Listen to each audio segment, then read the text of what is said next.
How do you get the best attention in that difficult software selection process from every potential vendor who comes into your room? Hello, I'm Bill Kutik, and that's the really important question we're addressing on this edition of Firing Line with our guest, Stephan Scholl, co-president of Infor. He's a senior member of the team that has radically transformed Infor, which was once an aggregator of other software companies past their technology prime and is now an aggressive innovator.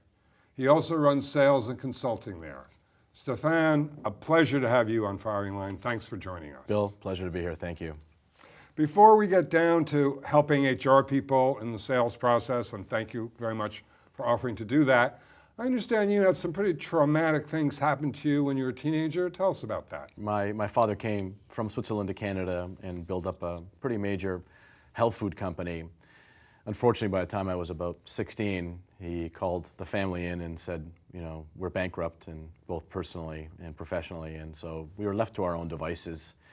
Pretty terrifying to have to go out on your own and try and find work while you're going to school. So I delivered bread and bakery goods early in the morning. And it set the tone, having to provide for your mom and your younger brother. It set the tone for the rest of my career around just the passion and intensity and the belief that you really can do anything if you put your mind to it. Well, hard work sometimes does get rewarded. You and CEO Charles Phillips, to me at least, really signaled the reinvention of Infor when I think it was your very first acquisition, right, was to buy a modern HCM company, Lawson. Now, you had experience with HCM. You had sold it for PeopleSoft, 15, 20 years ago? That's right. And now suddenly you're CEO of Lawson for a year. Right. What did you learn about HR there? Well, HR, number one challenge was alignment and engagement of the employee base. Of course. Getting everybody to believe that the path we're on is one of exciting innovation and growth. Best part is we were able to do that so that in the first year, we had the best and most successful year in Lawson's history, and it set the tone for the future of the company.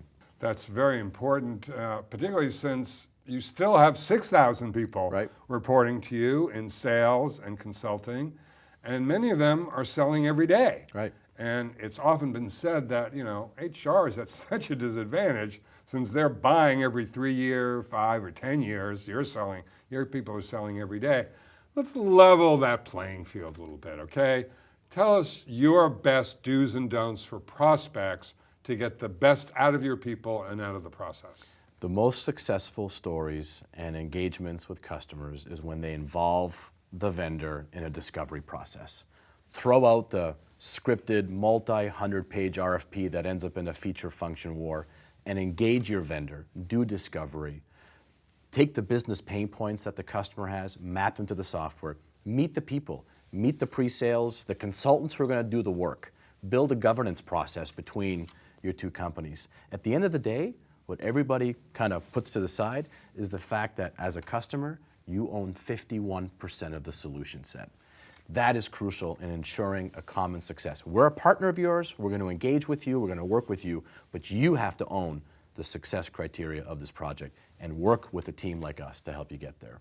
Good advice. You've got 75,000 clients, a lot of whom you inherited, running on some very old software systems, some on mainframes. But hey, IBM still runs its payroll on a 1985 Tesseract mainframe, though they claim that will be ending soon. You, like every other major enterprise vendor, have created a whole new suite of cloud applications. You're trying to move your customers to adopt them. How's that going?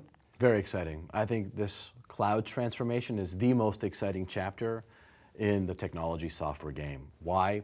Customers are moving at the fastest pace ever. It's truly a global economy out there. And when I look at a company like Boskalis in Holland, here's a $3 billion company, engineering mindset, who took our applications and are running them in the cloud because to win major contracts like the widening of the Suez Canal. Oh, that's not a major contract, that's a just huge widening contract. the Suez Canal? Right.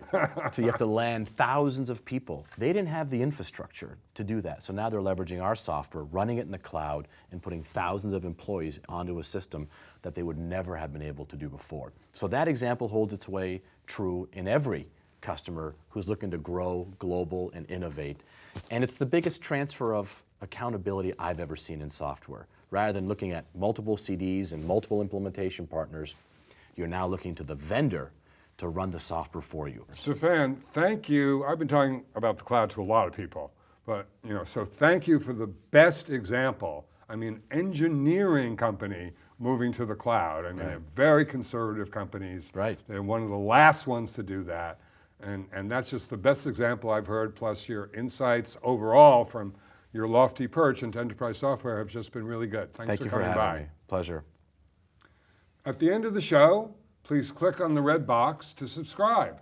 You'll get just one email reminder. I promise it comes directly from YouTube, just one, so you won't miss next month's episode of Firing Line. Thank you for watching. I'm Bill Kutik.